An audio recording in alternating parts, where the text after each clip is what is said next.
morning, good afternoon, or good evening. My name is Marianela Duran and my classmate is Diana Romero. The aim of this video is to provide a linguistic comparison regarding voice between English and Spanish. Hope you find it useful.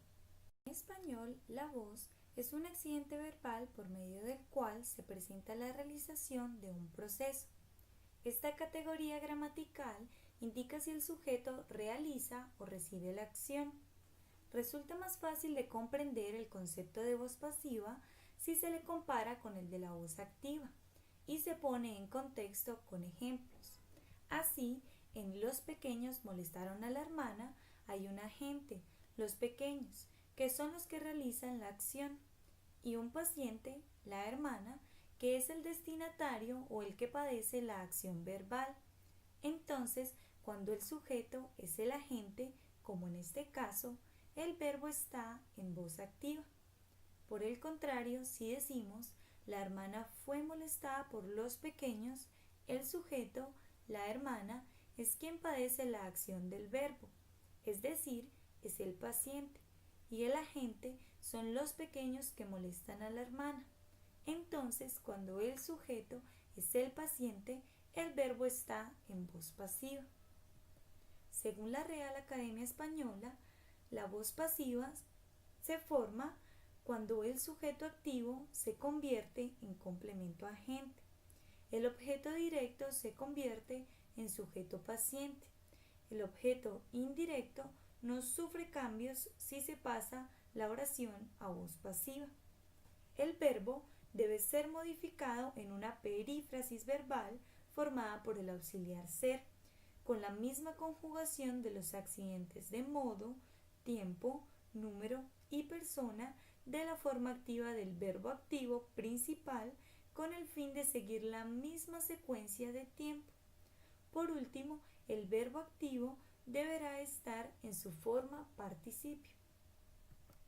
En el siguiente cuadro podremos observar el mismo ejemplo en voz activa en diferentes tiempos verbales y su correspondiente voz pasiva. Así, en Carla ha bañado al perro, en tiempo verbal de pretérito perfecto, su correspondiente voz pasiva sería el perro ha sido bañado. Es importante tener en cuenta que si el verbo principal es uno de percepción o emoción, generalmente no se estructura la voz pasiva con el verbo ser. Un ejemplo incorrecto sería el dulce fue querido por Miguelito. La voz pasiva con el verbo ser no se emplea en una construcción que usa un tiempo progresivo. Un ejemplo incorrecto entonces sería el libro estaba siendo leído por Juan.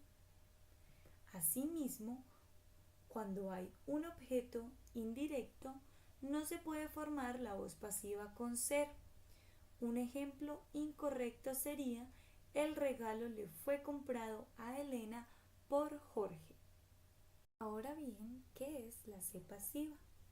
Se trata de una forma verbal incrementada por el reflexivo C, que alude a la misma persona designada por el sujeto gramatical y el sujeto explícito. Este tipo de oración se utiliza más que todo cuando el sujeto de la oración no es una persona. Por ejemplo, se construyen casas.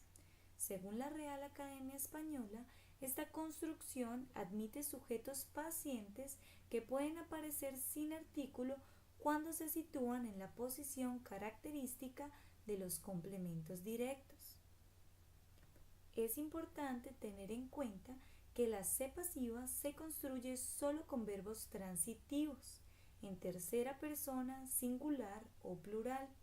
Dichos verbos concuerdan con el sujeto paciente como se ve en los siguientes ejemplos. Se dice la verdad, se dicen verdades. Este tipo de pasiva puede llevar expreso o no el agente que ejecuta la acción, aunque por lo general no es lo más común. Igualmente, se debe diferenciar el pronombre se de las oraciones con verbo pronominal reflexivo tales como peinarse, lavarse, entre otros, de la pasiva con se. En el caso de la oración de verbo pronominal reflexivo, la acción ejecutada por el sujeto recae sobre el mismo sujeto y, además, puede agregársele el refuerzo de a sí mismo. En la pasiva refleja, por el contrario, no sucede lo mismo. El pronombre se no es un pronombre reflexivo, ni siquiera es un objeto directo o indirecto, simplemente forma parte del verbo. Por ejemplo, ellos se durmieron desde muy temprano. En este caso, el sustantivo o pronombre de la oración activa se refiere normalmente a un sujeto que, por lo general, no puede realizar la acción por sí mismo. Por ejemplo, en la misma oración, se vacunaron las vacas a sí mismas. Resulta ilógico pensar que la acción fue ejecutada por el sujeto mismo, las vacas, en este caso. Por lo que sin duda se trata de una pasiva con se. Se vacunaron las vacas.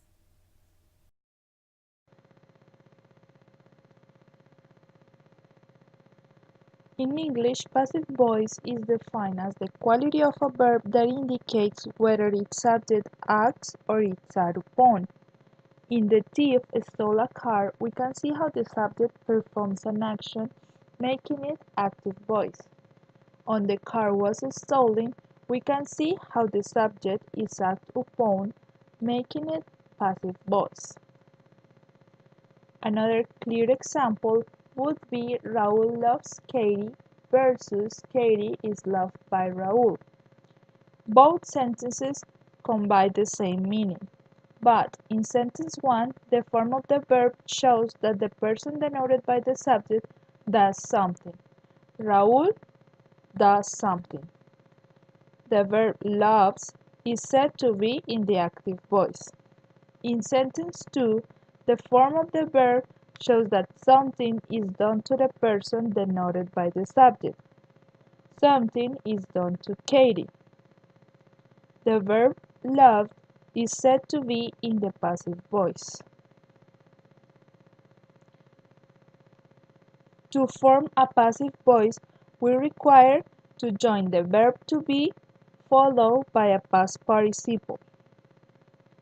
The formation of an active tense to passive is made by adding the verb to be in the same tense it was the verb in active sentence in order to keep the tense sequence and writing the active verb in the past participle form in the passive sentence. In passive sentences, the object of the active sentence becomes the doer of the passive sentence, and if it is not necessary to mention the active subject, it is mentioned, it has to be preceded by the word by. We can see the formation of passive voice in all tenses. We are comparing how they look after active voice.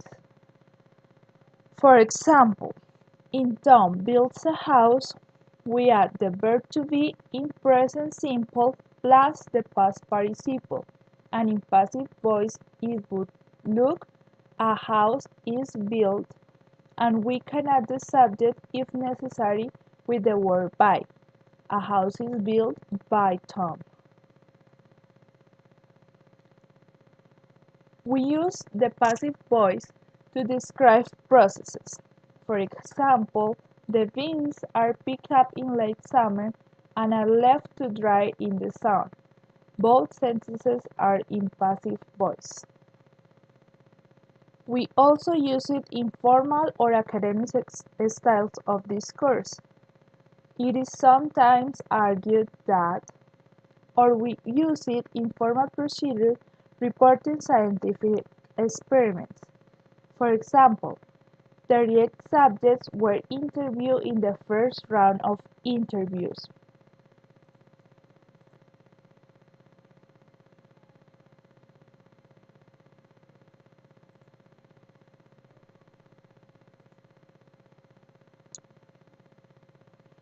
We also use it to avoid the implication of personal involvement or responsibility. I am afraid the work on your car won't be completed today, omitting who did it.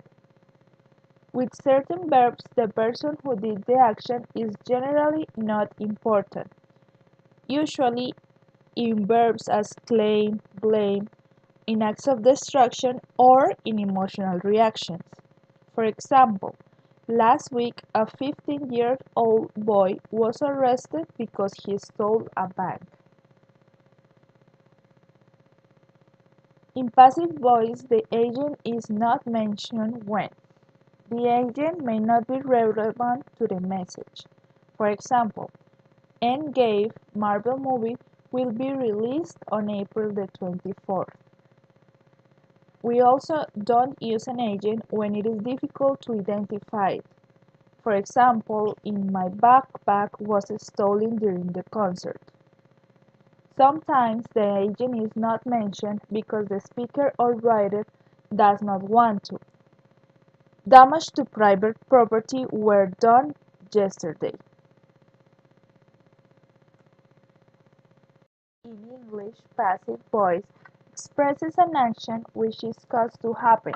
In other words, when I have something done for me, I cause it to happen. For example, Jack had his house painted. Someone painted Jack's house. With make, it expresses the idea that the person requires another person to do something. The teacher made the students stay after class. The structure would be subject plus make plus the person plus the base form of the verb. With have, it expresses the idea that the person wants something to be done for them. This causative verb is often used when speaking about various services. They had John arrived early. The structure is subject plus have plus the person plus the base form of the verb. With have, we also have the structure subject plus have plus object plus past participle. For example, I had my hair cut last Saturday. With get, it expresses the idea that the person wants something to be done for them. The causative verb is often used in a more idiomatic manner than have. The structure would be subject plus get plus the person plus past participle. They got their house painted last week. With let, it is used when we talk about the permission for doing something. Let plus person plus the base form of the verb would be the structure. For example, I usually let my son take my car. There are some verbs that can be used in passive. An intransitive verb can't be passive, nor does it have a passive equivalent. For example, in the cat ran away, we cannot use it in passive as the cat was run away. There are some state verbs that can be passive, as in the case of believe, intend, know, like, love, mean, need, own, understand, and want. For example, the expensive building is owned by an American company. However, there are some state verbs that can't be passive, except if they function as action verbs, as in the example of measure, weight, feed, cost. We can see an example of action and active as the decorator measured the wall, and as acting as action verb in the passive voice, the wall was measured by the decorator. State verb, the wall measured 3 meters, can be also be 3 meters were measured by the wall.